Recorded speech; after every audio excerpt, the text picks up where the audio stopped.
Hey YA nerds, my name is Kaye and I like to read a lot. And this week we are continuing our conversation about banned books. We're going to talk about banned comics.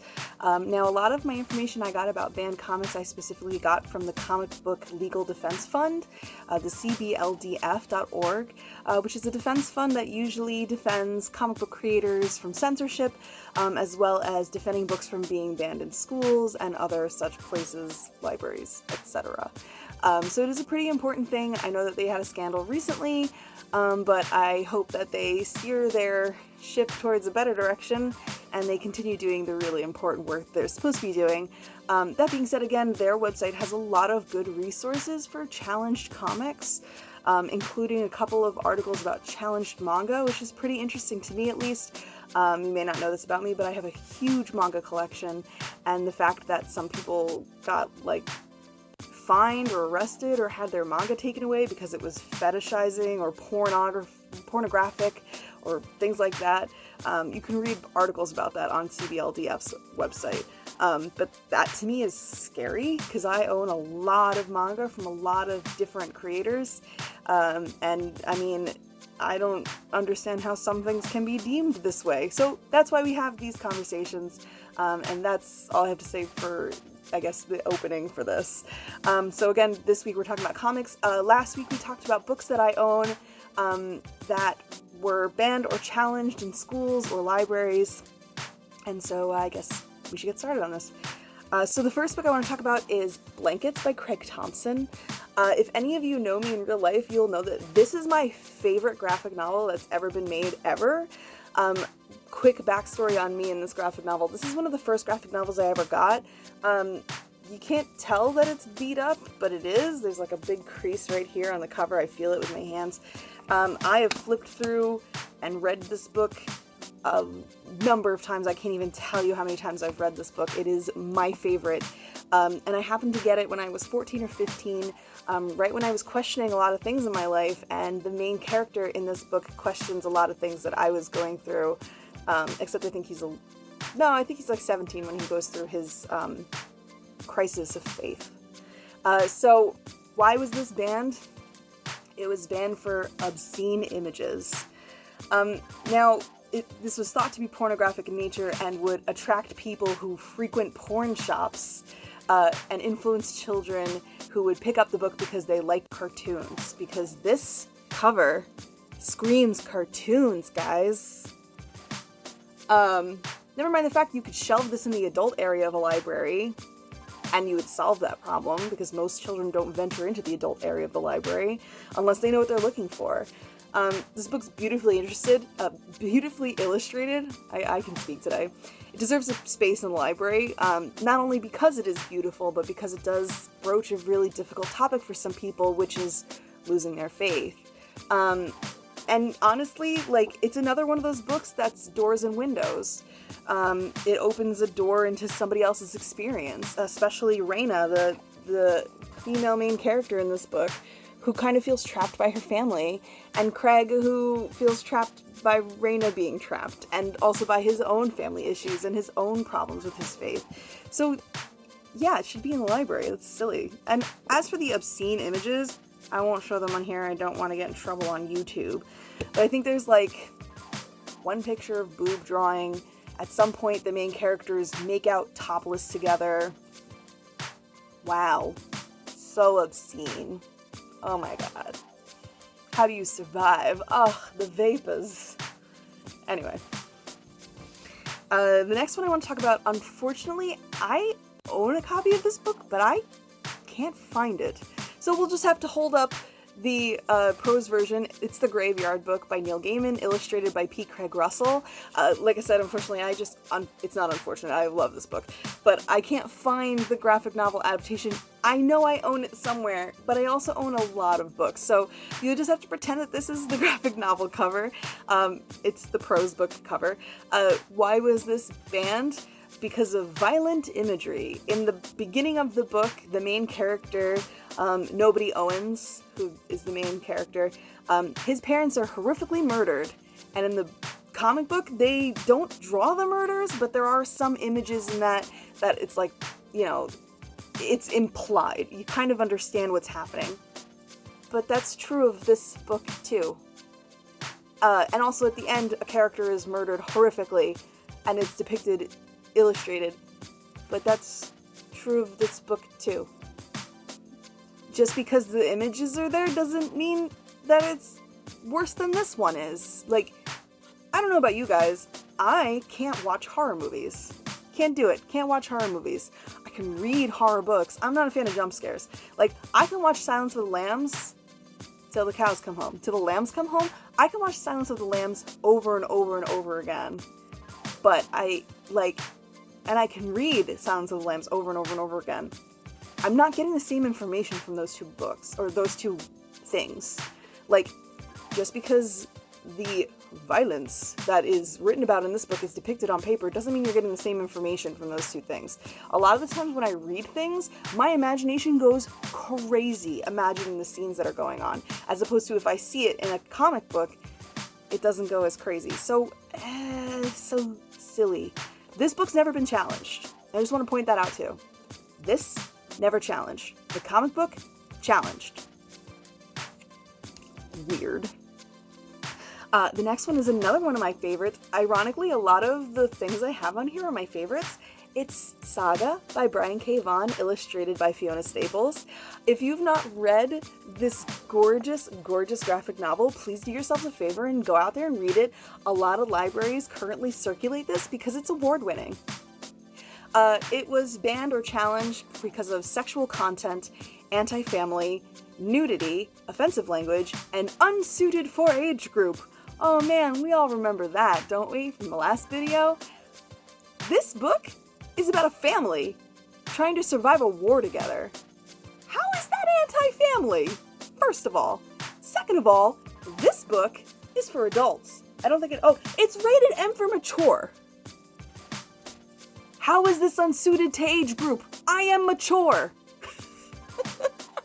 Adults read things like this and worse. Nobody is banning George R.R. Martin's Game of Thrones. Why are we banning this? It makes no sense. No sense. I'm not going to argue with the nudity and the offensive language and the sexual content. That's all in here too. Why does that mean that this gets banned? Again, I can read Game of Thrones. All of the same things are written down in Game of Thrones as they are in here. Except there's space in this and robots. But like, it's the same content. Why? Why? Anyway. Silly. To stop screaming at the camera, but I can't help it. Ugh. Alright. The next one is another Neil Gaiman book. It's Sandman. Another one of my all-time favorites. I own the whole series, but this is the first trade paperback. Gorgeously made. Honestly, I was never really a fan of like this kind of illustration in comics. It's like old school from the 80s. It sounds so weird to say that. Old school from the 80s. But this isn't my favorite type of illustration. I much prefer like the newer comics that are a little more streamlined, a little more clean. However, Neil Gaiman is an amazing writer, and I will read anything he has written, and that includes this. In fact, it's been a while since I've read this, so I should probably get back to that. Anyway, why was this challenged or banned? Because of anti-family themes, offensive language, and ding ding ding, unsuited for age group. Why? This is another one. Suggested for mature readers. Am I not allowed to read books that have mature themes? I'm an adult. I'm an adult. Like, it's a book about a family too. Like, it's another one. It's about a family of demigods, or the Endless, whatever you want to call them. I'm going to call them demigods because that's what they are. It's a book about that family, and it's a book about other families. How is this anti-family? Why? Because later on it has a queer-coded character? That makes it anti-family? Come on, man. That's not right. You know that's not right. And again, this is another award-winning, critically acclaimed series. Why? I know why. I'm not stupid. I know why. Because everyone gets their panties in a twist, and no one wants to, like, admit that they're uncomfortable with things, instead of reading the actual thing and coming to terms with their uncomfortableness. Discomfort. Coming to terms with their discomfort, they'd rather just ban it from the library. Silly.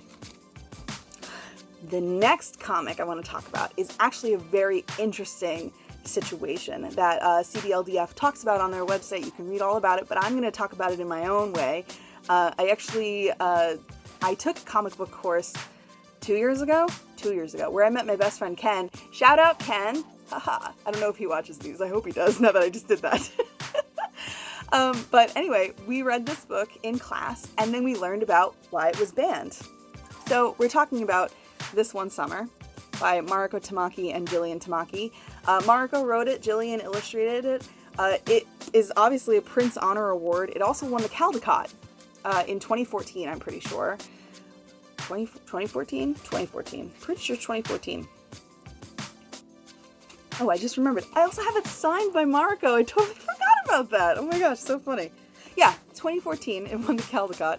Sorry, I'm everywhere today. And because of that, now, I don't know if any of y'all are librarians. I am, in case you didn't know. The Caldecott Awards kind of are like the basis of ordering books in some libraries. We order books based on many criteria, but the biggest criteria to order a book for your collection is, did it win a prize? And did it get star reviewed by somebody who reviews books? Now, nobody's watching this channel and ordering books based on what I'm recommending, and honestly, I'm just doing this for fun. This is fun to me, yelling about books in my room late at night. Fun. But a lot of children's librarians ordered this book for their children's department. This is a teen book. It's a teen book. I would give it to a 14-year-old for sure. Maybe even a 13-year-old for sure. But there are some conversations in this book about sex, about boys. Oh my god. And about like other grown-up or mature topics.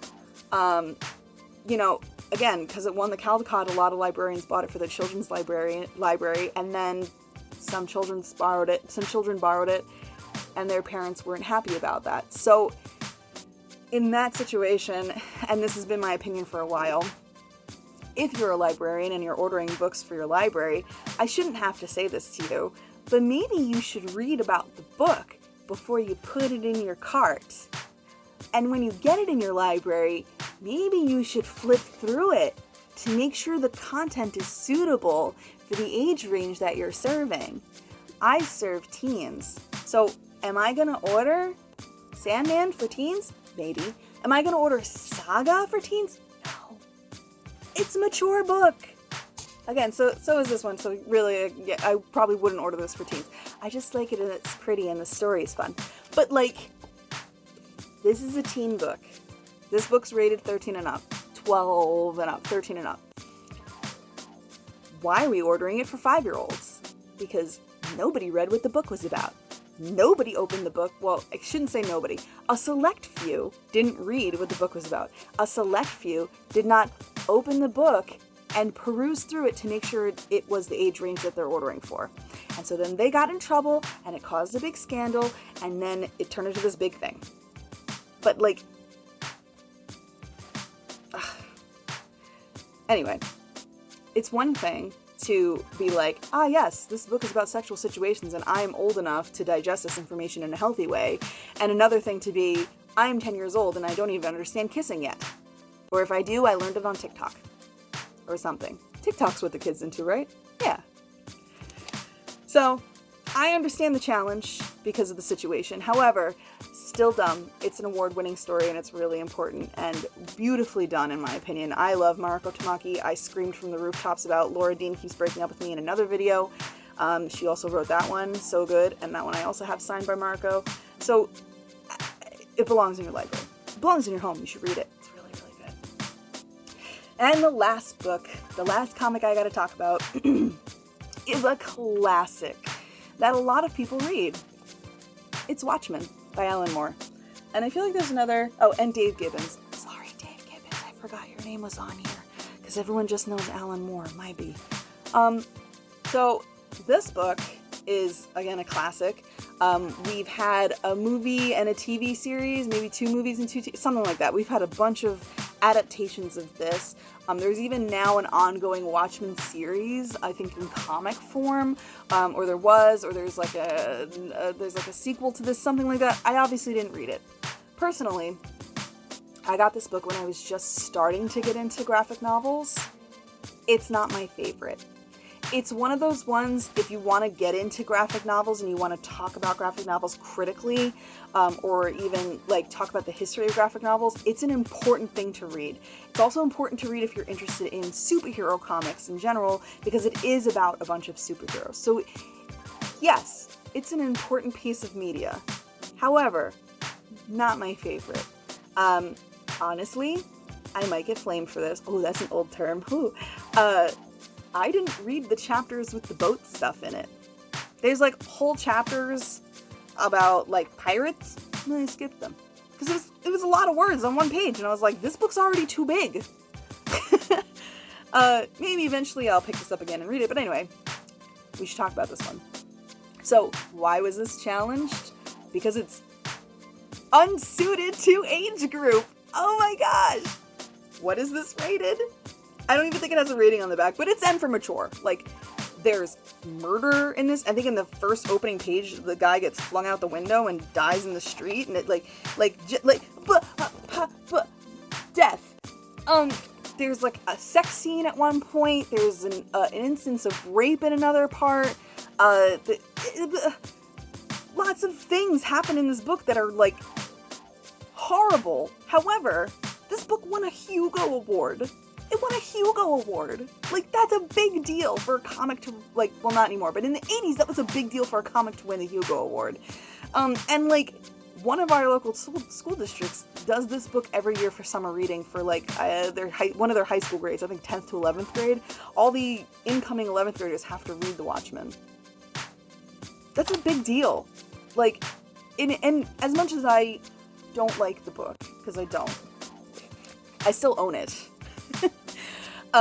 It's also like a really fascinating narrative. I just pooped all over it, and I still think it's fascinating. Different characters, different plot lines, and how they all connect together. That makes for a really good, interesting read, and I'm sure that the students who have to read this comic for class probably enjoy doing so, because it's interesting, it's different, it's not a book they're gonna hate, hopefully. It's got a lot of different things in it that a lot of different people will love.